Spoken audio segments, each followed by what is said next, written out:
नमस्कार दर्शकों। आज की हमारी कहानी का नाम है शेर और गाय, जो कि एक पंचतंत्र की कहानियों में से एक है। एक पहाड़ी के नीचे रामगढ़ नाम का एक गांव था। गांव के सारे जानवर हरी घास खाने के लिए सुबह उसी पहाड़ी के ऊपर बसे जंगल में जाते और शाम होते होते घर वापस आ जाते थे। हर दिन की तरह लक्ष्मी नाम की एक गाय अन्य गायों के साथ उसी पहाड़ी के जंगल में घास खाने के लिए गई थी। वह हरी घास खाने में इतना ज़्यादा प्रसन्न थी कि वह कब एक शेर की गुफा के पास पहुंच गई उसे पता भी नहीं चला। शेर अपनी गुफा में सो रहा था और वह पिछले 2 दिनों से भूखा भी था।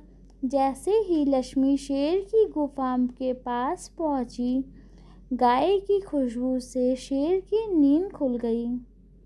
वह शेर धीरे धीरे गुफा से बाहर आया और गुफा के बाहर गाय देखकर खुश हो गया।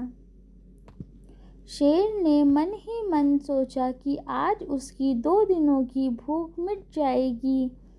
वह इस तंदुरुस्त गाय का ताज़ा मांस खाएगा और यह सोच के उसने एक तेज दहाड़ लगाई।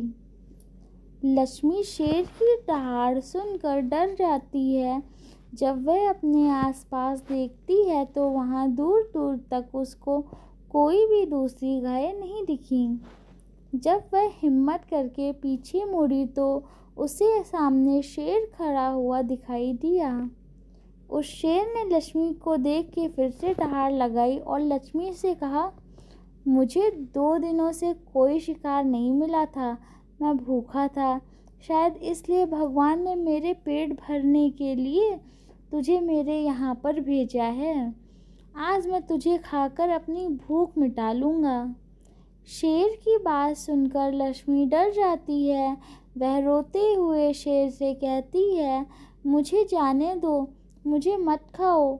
मेरा एक छोटा बच्चा है जो अभी सिर्फ मेरा ही दूध पीता है और उसे घास खाना अभी तक नहीं आया है।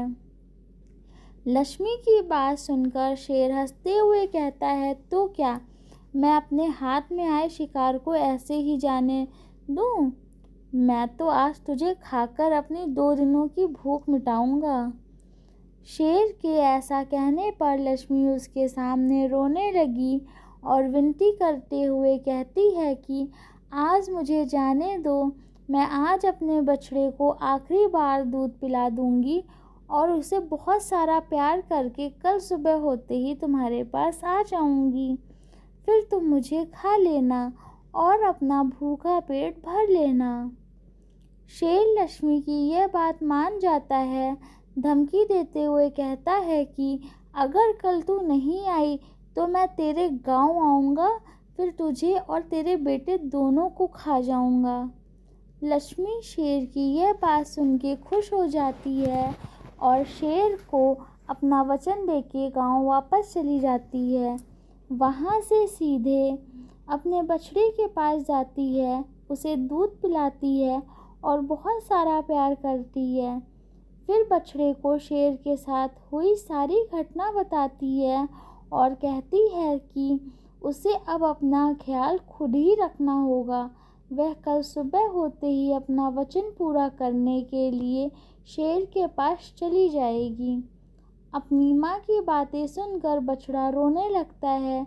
दूसरे दिन सुबह होते ही लक्ष्मी जंगल की तरफ निकल जाती है और शेर की गुफा के सामने पहुंचकर शेर से कहती है, अपने वचन के अनुसार मैं तुम्हारे पास आ गई हूँ।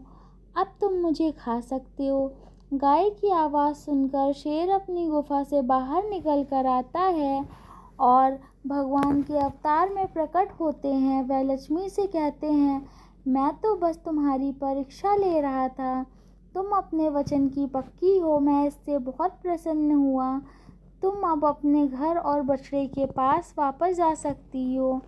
इसके बाद वह उस गाय को गौ माता होने का वरदान भी देते हैं और उसी दिन के बाद से सभी गायों को गौ माता कहना शुरू कर देते हैं। कहानी से सीख: हमें जान की बाजी लगाते हुए भी अपने दिए हुए वचन को पूरा करना चाहिए। यह हमारे दृढ़ व्यक्तित्व को दर्शाता है। धन्यवाद।